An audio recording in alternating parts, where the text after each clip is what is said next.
السلام عليكم، انا شكري وهعمل معاكم النهارده سويس رول بالليمون. نوع جميل جدا وطعمه جميل زي ما انتم شايفين شكله اهوت. ان شاء الله تجربوه ويعجبكم.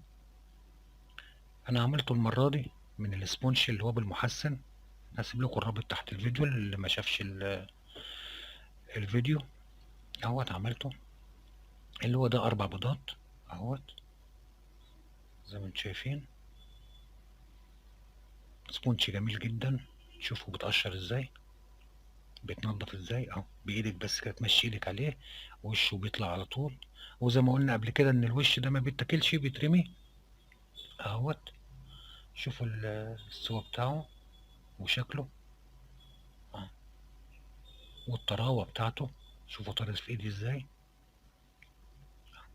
وميزه ميزه المحسن ان هو بيقعد فتره كبيره معاكي بحالته.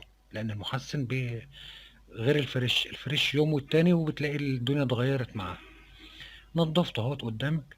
وعندي كوبايه ليمون، عصير ليمون، ميه وسكر وليمون، وعليها معلقه مربى فراوله حطيتها عليها، وهسقي الاسبونج بيها. أهو. كوبايه ليمون عاديه خالص، ميه وسكر وليمون، ومعلقه مربى فراوله عندي حطيتها عليها. انت ما عندكش مربى يبقى ميه وليمون بس، مش يعني مش موضوع مش مؤثر قوي. عندي كريمه الليمون عملناها قبل كده برضو، هسيب لكم الرابط بتاعها تحت اهيت. كريمه الليمون هاخد منها شويه امسح وش الاسبونج بتاعي. الكلمة دي مهمة جدا يا اخوانا، لازم تاخد بالكم منها. لها شغل كتير جدا وطعمها مميز، وبتعمل بها شغل حلو قوي على فكرة. آه. خدت منها شوية ومسحت بيها وش الاسبونج. المقاس اللي قدامكم ده 30 في 30 على فكرة. الصينية اللي انا اشتغلت عليها 30 في 30. دي 4 بيضات بالاسبونج المحسن، اللي هو فيه محسن سبونج يعني. فرد طبقة ليمون، وعندي كريم شانتيه مضروب، هاخد منه كمان فوقه طبقة كريم شانتيه. أهو. شوية كده على قد الاسبونشة. وهفرد بالراحة كده بالسكينة بتاعتي الكريم شانتيه على الاسبونج. وعايز كله يبقى مية واحدة يعني. حاولي دايما وانت بتفردي تبقى مية واحدة الفردة بتاعتك. أهو. بساوي وبأكد على كل حتة ان هي تبقى مية واحدة عشان اما الف يبان في اللفة مظبوط. كريم شانتيه عادي خالص اللي هو مضروب بودر وميه ساقعه وسكر. اهو. لم الزيادات بس اللي في الجنب ديت. وهرجع احط تاني رشه كده من العصير اللي عندي على الوش، بيدي طعم برضه مع الكريم. اهو. كده انا خلصت الموضوع. هبدا الف الاسبونج. اهو الطرف باخده اقفله الاول. طرف اقفل الطرف الاول بالشكل ده اهوت، ولفه صغيره كده. وبكمل بالورقه للاخر خالص لفه عادي خالص. اهو. هلف عادي خالص اهوت. ورجعت الورقة تاني. الورقة دي مهمة والتعامل معاها مهم بالشكل اللي أنا بتعامل معاه بيها دي. رجعت الاسبونج تاني في نص الورقة، وتنيت عليها الورقة. أي عصاية عندك، أي حاجة طويلة عندك هتحطيها كده وتدوسي على الورقة التانية وتزق لجوه. ليه؟ أنا عايز أقفل اللفة بتاعت السوس رول. أقفل اللفة بتاعت السوس رول. قفلته كويس وألفه في الورقة ديت بتاعته، وأقفله من الجناب وعلى الفريزر على طول يمسك شوية علشان أعرف أتعامل معاه بعد كده. أهو. كريمة الليمون إحنا عملناها في فطارة الليمون، وعملناها في الأدريال. النوعين موجودين على القناة، هسيب لكم نوع فيهم تبقوا تشوفوا كريمة الليمون بتتعمل فيه إزاي. أهو. على الفريزر على طول. قعد في الفريزر شوية وطلع. هفك الورقة بتاعته وهكرر برضو، خلي بالك من الورقة ديت بتخلي المكان نظيف اللي انت بتشتغل فيه. لو احسنت استعمالها بتخلي المكان نظيف وبتخلي شغلك نظيف. اه، شلت الورقة وطبقتها، جبت الوش النظيف بتاعها اهوت، خدي بالك، وحطيت عليها تاني ال- السوترول. اه، شغله كله على الورقة دي، انا مش هاجي جنب الرخامة اللي انا هشتغل عليها خالص. هخلص بعد كده هطبق الورقة وارميها والمكان نظيف زي ما هو. هاخد السوسور مسحة كريمة ليمون من بره، خفيفة خالص، انا بدي الطعم بس. مسحة خفيفة خالص اهيت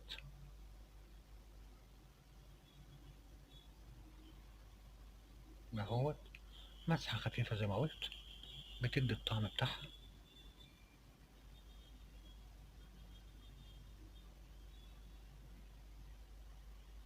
اهوت.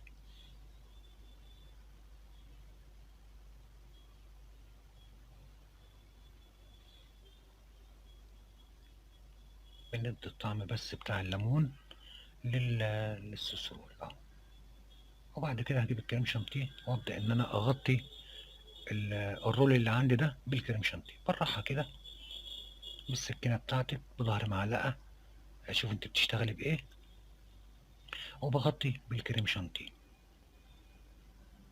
آه. انا هعمله بشكل وهوريكي شكل تاني لو انت حابه تعمليه. يعني احنا بنغطي الوقت اهو بالكريم اهو عادي خالص اهوت اهوت، كريم شانتيه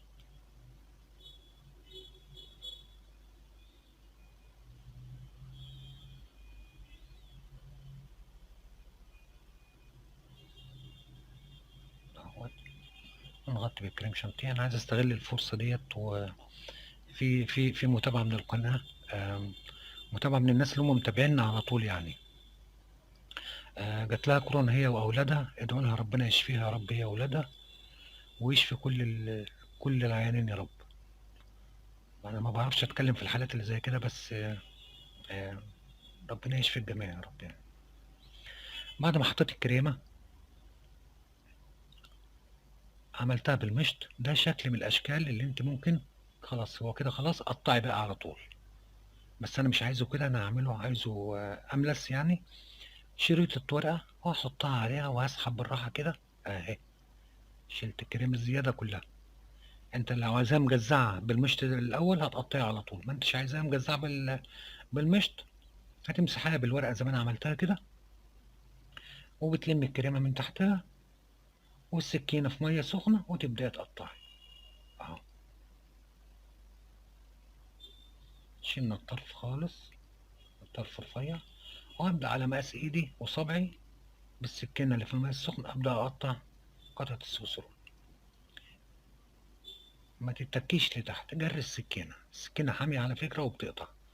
ما تتكيش لتحت تبوظي اللفه بتاعت السوسول. اه، بقيس بصوابعي وبقطع، جري السكينه ايوه كده. اهو اتخلصنا ولمينا من تحت السوسول كده بالسكينه الزيادات اللي تحت عشان تبقى الدنيا نظيفه. وهبدا ان انا حطيت الكريم شانتيه في كيس، وابدا ان انا ادي لها بونطه كده على الوش. انت برضو يعني اشتغل على حسب الامكانيات الموجوده، ما عندكيش كيس وما عندكيش بلبله، رش عليها حاجه وخلاص يعني، ما تضايقش الدنيا تعملهاش مشكله. اديت لها بونطه. عندي شوكولاته، عندي المبشره العاديه بتاعتنا، انا مش عايز شوكولاته كتير عليها، انا عايز شوكولاته تبقى بس ايه، منقطه عليها بس كده. فببشرها بالناحيه الواسعه اهيت لو تاخدوا بالكم. دي شوكولاته بيضه، بوزعها على الجناب من ناحيتي ومن الناحيه اللي انتوا شايفين منها يعني اهوت. نوع من الأنواع الجميلة اللي هي بتنجز وبتفرط في الشغل يعني، بتدي عدد، بتدي كمية في الشغل. قطعت ليمون سلايس، ترانشات يعني، وحطيتها على بونطة الكريمة اللي أنا عاملها، لأن هو ليمون فلازم نعرف إن هو ليمون. أهو، عندي شوكولاتة عاملها على شكل نص دايرة كده، هحطها على ترانش الليمون اهوت. حاجة بسيطة خالص، ما حبيتش أعقد الأمور واعملها موضوع يعني. اهو حطينا الشوكولاته بتاعتنا وظبطناها كلها في اتجاه واحد وكلها شكل واحد. هنرصها في الطبق ونشوف شكلها اللي هيحصل ايه بعد كده. اهو حطيت نقطه من كريمه الليمون قدام البنطه، لو تاخدوا بالكم اللي هي الصفرا ديت، ورصيتها في الطبق اهو. شايفين لفته وشايفين شكله جميل جدا وطري جدا وفعلا حلو، يستاهل انكم تجربوه. السبونش ده كويس جدا جدا جدا، اللي هو اللي فيه المحسن، بالذات في الحاجات اللي زي كده، بيبقى طري وبيساعد على الشغل.